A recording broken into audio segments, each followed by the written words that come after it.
Greetings, my friends. Welcome to Pastor's Ponderings this week. We're gathering here for a couple more minutes while people get logged in and signed up and notice that the time's come to join the room. I just want to welcome you and glad you're here. I'm delighted to be in this place today. I've had a lot of fun thinking about this subject and preparing on it.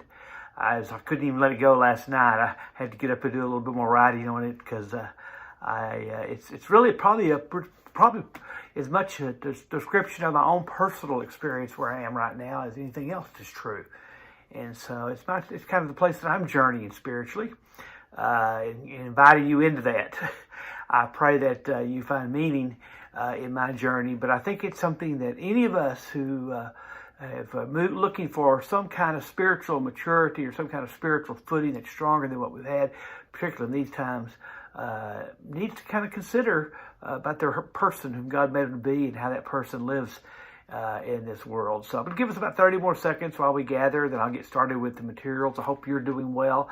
I hope you'll always let me hear from you if it's as needed, and if I can do something for you, I'd love to do that, or visit you, just to chat with you or catch up or check in. But thank you for joining me for a few minutes of Pastor's Ponderings today as we get ready to get started. So I think we're probably close to that time, and let's begin just kind of with an overview. As we begin, we're talking about what is the difference between the true self and the false self. We've set up a little bit of understanding of the true self in that first week or two. We begin to contrast it with the false, separate, or shadow self. I use those words interchangeably in order to help us kind of understand. And so we begin to offer some contrast. Here's the true self. We offer this contrast to the false self, and today we're going to dig deeper into that, into what it means to live in that separate self before we flip back over and then dig deeper into the true self. So you see kind of the progression that these 5 or 6 weeks are going to follow. I'm not sure how many more. I'm not sure it's going to take me 5 or 6, but we're going to keep moving through it. So today we're going to really talk about what is this true self. Again, I prefer the word false self. I'm sorry. I prefer the word separate self. And the best, simplest definition I know is your separate self is who we think we are.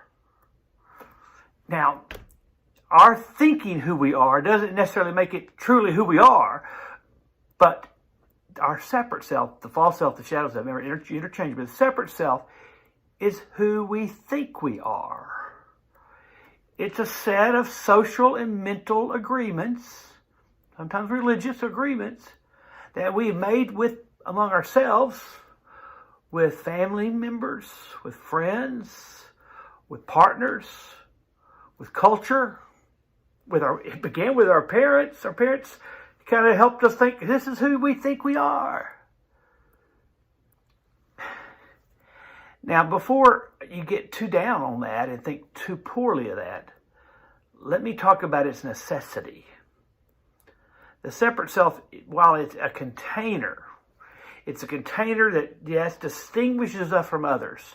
Oh, Russell is that person who grew up in Mesquite, was the son of an educator who went on to be a pastor. And he did kind of well. In some places, not so well. You see, that's what people think we are. It distinguishes us. We have to have those things to get started in life. But we're going to diagnose how they can become problematic, as you might already begin to imagine. When we stop and think that's all we are is our separate selves, and we spend our entire life promoting that separate self, what I said I'm going to be, who I think I'm going, who I am, and we even not we just promote it, we protect it. The small and separate self is our appearance. How about that? It's our education. It's the job that we have. It's the money we make, the success you've known. All those things are the launching pad that sets you into life and puts you in the orbit of where you are. But all those things can be the trapping of the ego if that's all we are. So you can begin to see, or you begin to see how the separate self is not necessarily bad. It's not inherently, because we call it a false, it's not being deceitful. It is necessary as far as it goes. It just does not go far enough. It poses and substitutes for the real thing, who you really are. And it pretends to be more than what it really is. We think, oh, that's who I am, and that's what it is, and that's pretty good. One way to say it, that wasn't me, I think it was Richard Ory said it, the separate self is bogus, not bad. But we do need these temporary costumes. These temporary costumes of our ego selves to get started. But the longer we get into life, the more they will show their limitations. And those limitations begin to let us know, and how those limitations begin to let us know is, what we find out is the separate self is really an illusion. Remember, it's what we think. It's the illusion that shadows, what we call the shadow, it's the illusion that casts a shadow on who you truly are, who God made you to be. I hope you'll get, I know you'll get this, I just need I need to say it well. The person we think we are, the person we want to be, cannot exist. What? It cannot exist because it's not anything. It's not the person God made you to be. God doesn't know that person. And that is why we find that our false self, separate self, can oftentimes live outside the love of God that's available. We go seek it in some other places. It lives outside of God's will. We get engaged in activity that we think is going to be necessary.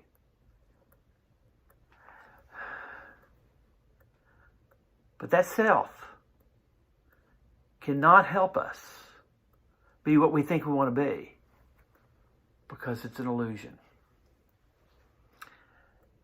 The reason this is hard, the reason it's really hard to see is we're not very good at recognizing illusions, particularly the ones that we cherish and love concerning ourselves.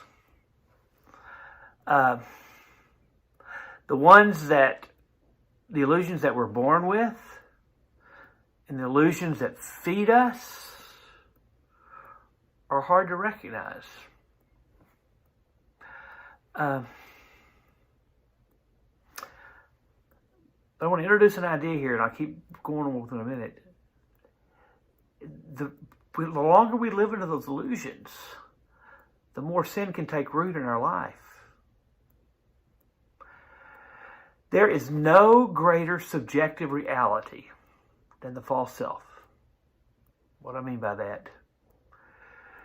Well, who you are, what you think you are, is a subjective judgment on yourself. And if you are trying to live into that, there's nothing greater in your life than that false self. It is a subjective reality that does not exist. And the longer you try to devote yourself to that person, to that, not person, but to that, shadow self, separate self, the more you find yourself shadowed away from reality, and the more you find yourself choosing those things that can be damaging. And let me tell you how hard the separate self, the false self, will fight you. It will clothe itself because it senses it's not real. So it'll create myths about yourself that you think are true. It'll go for symbols of power that keep it in charge. And it will try to convince itself. You can imagine separate self talking to itself. I am what I do. It is what it does. And what does that cause us to do? We think we have to do more, achieve more, experience more. for the more that we pursue, we think is life as it should be. All sin starts from the assumption that I exist in my own egocentric desires. And not only that, what do I want? It starts there. What do I want? What do I want?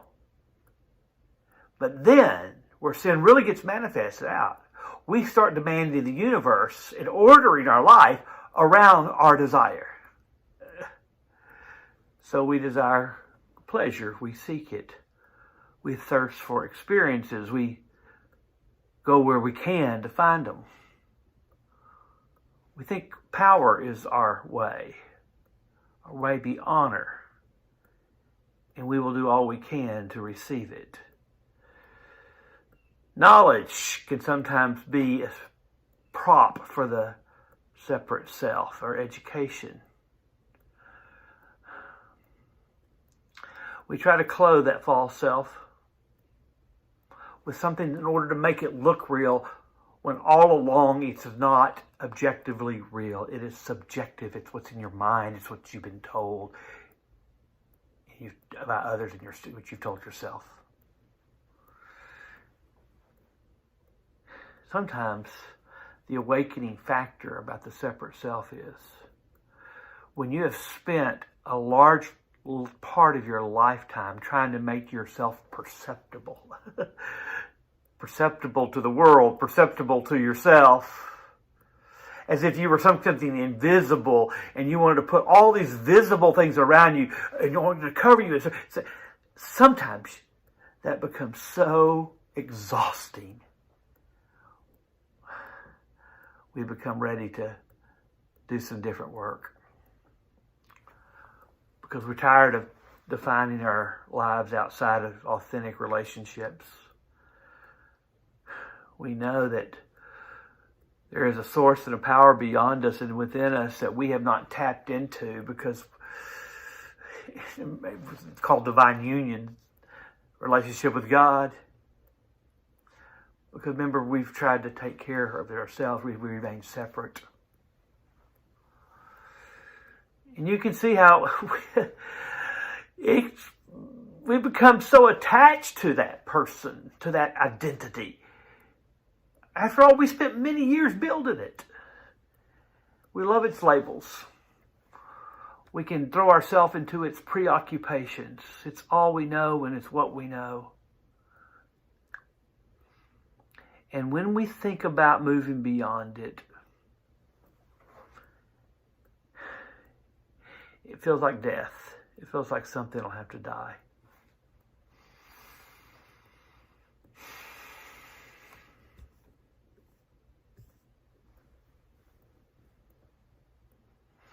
I want to give you a word of witness from those who have moved beyond that separate self. The word of witness is this: you may think you're losing something or you're dying to something, but when you move beyond it, you realize you lost nothing at all. You know why? It wasn't anything anyway. Of course, if you think there's nothing beyond this separate self of yours, the invitation to a transition will be resisted, because you don't want to know the feeling of grief and death that you fear.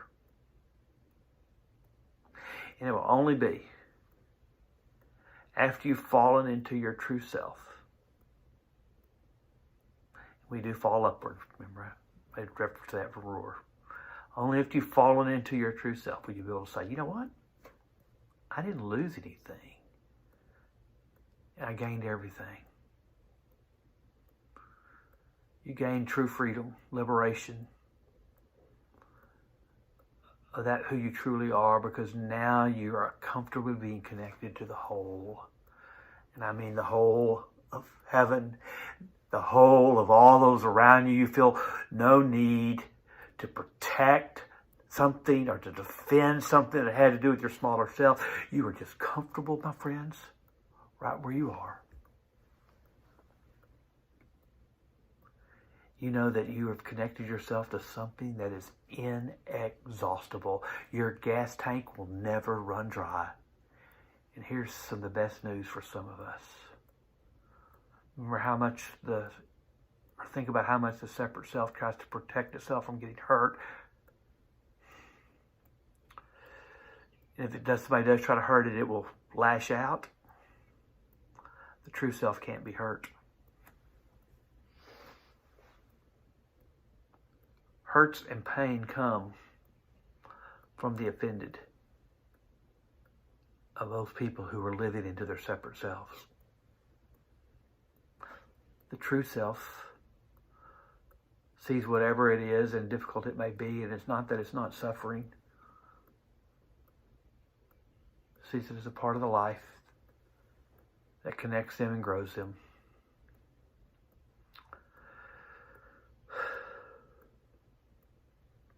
I just want to remember, I'm going to have some better news for you next couple weeks. But I want to be clear about what can happen if you hung on too long to this separate shadow self, false self. If you do not let go of it at the right time and the right way, it's a possibility to remain trapped, stuck. Sometimes it looks like addictions because that separate self has locked you down. And it's not life at all. And all of us may feel it or have known it of persons that were so entrenched in their ego operating system that they reached their latter years and never knew truly who they were, God made them to be. It's not that God left them. It's not that they weren't a child of God. They just never knew it because they could never move beyond the separate self. So I can't wait the next week or two to begin to invite you into that true self, the self that lives forever, the self that's free in the world. It's there. Some of you already know about it. But I hope these words of exhortation and perhaps a little bit of warning and description are helpful today so that we can begin to move beyond that which was, or really never was, to that which is the person God made you to be. Thanks again for spending a few minutes with me. I hope again it was helpful. I'm always open for dialogue along the way. And so if you have some thoughts about that, please give me a text, a call, whatever it is, and we can talk about that. Or if you want to talk at length, well, we'll be glad to get together at a safe place and talk. So anyway, I wish you a good rest of your week. And may God's grace surprise you in ways that you have not even thought of. May it be true for both of us. Take care now. Bye-bye.